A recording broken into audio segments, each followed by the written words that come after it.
Nga Ministri I Mbrojtjes Eyüp Maqedonci në mandatin e kaluar, si dhe nga komandanti I ushtrisë son General Lejtnant Bashkim Jashari, nga unë është kërkuar në vitin e kaluar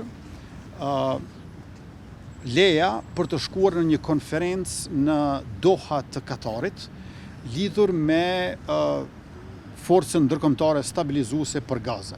Siç e dini, ne I kemi nda gjysmë milioni euro për Gaza, për ndihmë humanitare atje, dhe Forca e Sigurisë Kosovës, për shkak të aftësive të shquara ndërkombëtarisht, sa I përket kërkim shpëtimit dhe deminimit, dhe jo vetëm, kemi qenë të gatshëm që të marrim pjesë në këtë forcë stabilizuese ndërkombëtare dhe ta ndihmojmë popullin e Gazas, për shkak se ne kemi qenë përfitues të forcave ndërkombëtare në vitin 1999 sidomos, por edhe më pas.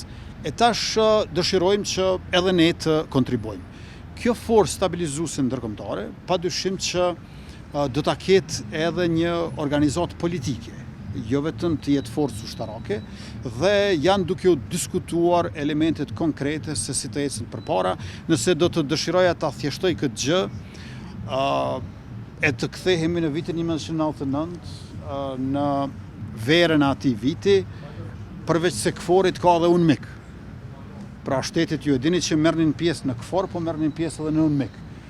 Ka një lloj ngjajshmërie edhe tash për Gaza, edhe ai KFOR-i për Gaza që është kjo forca stabilizuese ndërkombëtare do ta ketë një lloj organizate ndërkombëtare politike, ku nëse dërgon ushtar, ti dëshiron që të jesh pjesëmarrës edhe në vendimarrjen politike.